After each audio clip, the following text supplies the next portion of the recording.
We have a Black Friday bombshell. The University of Nebraska expected to hire the recently fired NFL head coach of the Carolina Panthers, Matt Rhule.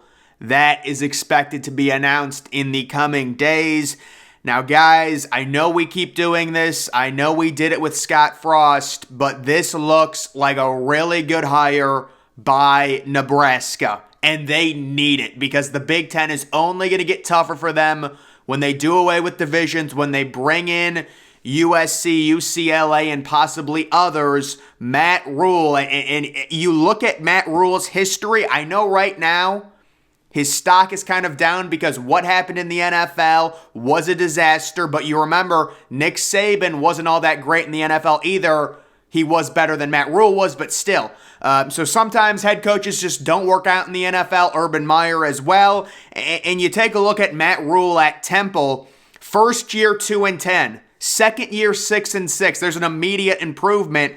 Third year, 10-4. Fourth year, he shows the ability to have repeat success and goes 10-3. And then with Baylor, 1-11, 7-6. 11-3. He knows how to build programs. I think this is a very good hire for Nebraska overall.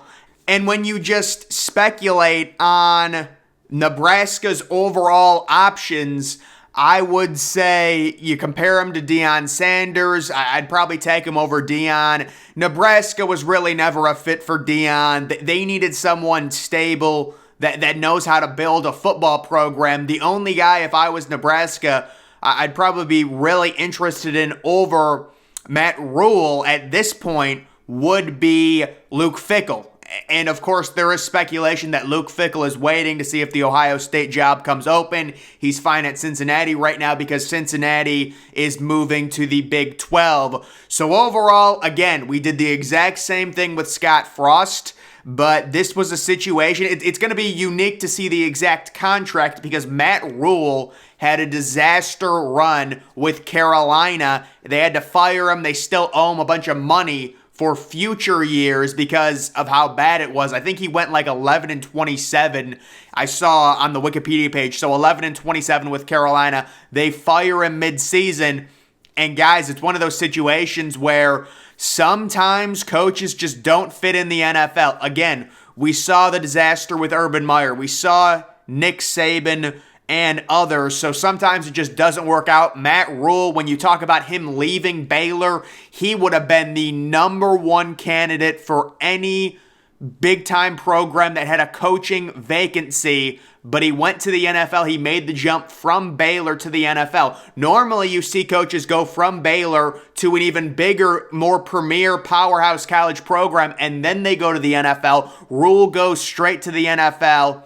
It's not a good fit. It's a disaster, and he's owed like $34 million, I think it was, something around there. So this contract with Nebraska, I wonder if it might be not outrageous. You know, we're so used to these contracts being ridiculous, like the Mel Tucker one is the best example, the 10-year mega deal for him, but he is getting $34 million over the next few years from Carolina, so that might offset some of the money.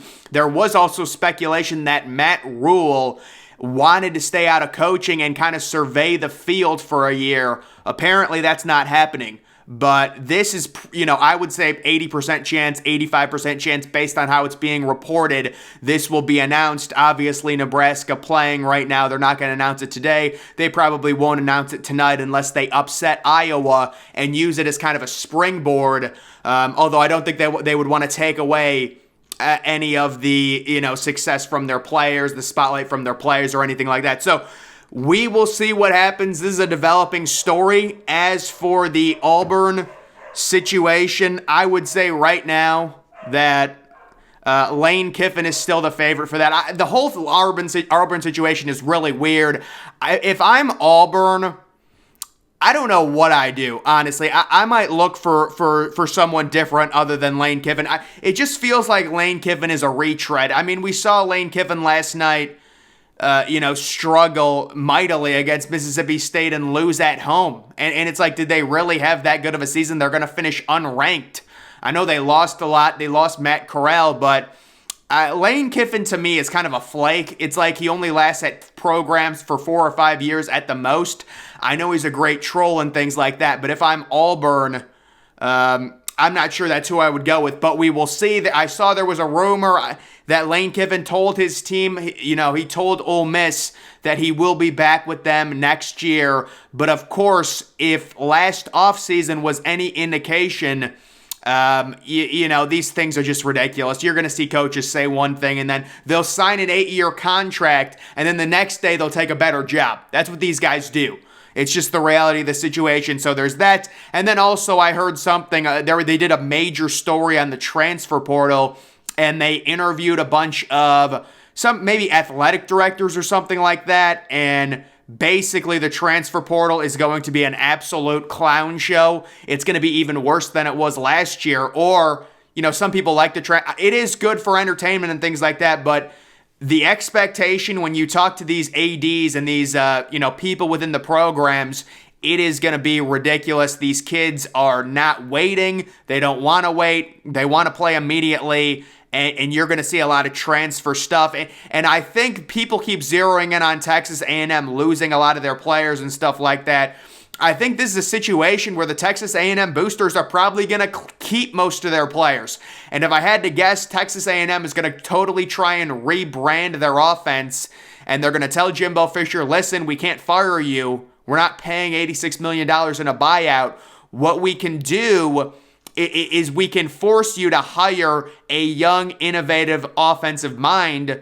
And I also think Texas A&M boosters are going to pay 5 stars that are currently committed there more money as an incentive to not enter the transfer portal. I think you're going to start seeing that from different universities, especially the universities that paid, like Miami, like A&M, and some of these other programs. So it'll be interesting to see what happens. We are coming to the craziest time of the year, I would say, with the coaching carousel, although it looks like we just got a major vacancy that got filled in Nebraska. There is going to be things that happen that we, just do not expect. We saw it last year with Brian Kelly and things like that. So we will see. The Auburn job, I would say, by far right now, with Nebraska possibly getting filled. Again, I'd say it's about 85-90% chance this happens. Normally, the only thing is it gets misreported or there's a hang up in the contract, something like that. But this looks like, based on everyone that is reporting it, this looks to be a total done deal. And again, guys, the story with Matt Rhule, yes, some of the prestige is kind of worn off of Matt Rhule, and people have a sour taste because, guys, if you don't follow the NFL, he was a train wreck. It was real bad. But again, it's about separating the NFL and the NFL coach from the college coach, and I don't think I've seen a better turnaround of back-to-back programs where Matt Rhule takes Temple from 2-10 to 10-4 in the span of 2 years, and then the next year he leaves for Baylor and takes Baylor from 1-11 to 11-3. And you would think, there's got to be a bit of luck involved in massive turnovers like that, but to do it twice, back to back, that is something that's impressive. Nebraska knew they needed this. They've been struggling with a real easy schedule. The Big Ten West is never good. This year especially, it's bad. And we see the train wreck. They try Scott Frost one more year, and they get absolutely embarrassed in Ireland to the point where they have to fire Scott Frost even before they could slash his buyout in half. That's how bad it got for Nebraska, where if they waited, I think it was until October 1st or something, or maybe October 31st, I don't remember the exact date. If they waited until then, they could have slashed his buyout in half, but they said, this dude is so bad, it's so disgusting, we're just going to fire him right now and get it out of the way. And they go with the interim head coach. So overall, guys, I don't want to sit here and say it's a home run. Nebraska is going to be, a powerhouse top 15 team in 2 years. It's very unlikely they're going to get back to the power that they were because their recruiting base has completely dried up. So much of the elite talent right now in college football is in the southern part of the United States, the southeast, Georgia, Alabama, Florida. Mississippi, Louisiana, so many of the top recruits are in those states that, Nebraska used to have some solid kids that you could kind of build around. Now it's like they could only have 3 or 4 in-state kids that legitimately could be labeled 4-stars. So it's shifted to where it's going to be very hard for Nebraska to get back to where they were, but based on the support the program receives, it is totally inexcusable, in my opinion. They aren't at least on the same level as Iowa. Look at Iowa. Iowa can't throw the ball, and they refuse to fire their offensive coordinator who runs I was going to say who runs a prehistoric offense. That would be, that would be an understatement. It's so horrible for Iowa. And if you're Nebraska and you're looking at that and you're like, they have more success than us every single year. How is this possible? They can't complete a forward pass. This is a situation where I think it's going to be really good for Nebraska, and there's no reason Nebraska should at least not get back to the early 2010s where they routinely won 8 or 9 games, and then you sprinkle in a 10 or 11 win season. But again, it's going to get a lot harder for Nebraska. The schedule, they're going to start facing tougher opponents. Although I'll tell you that Nebraska did get screwed. They had this weird thing where their common opponent was Ohio State.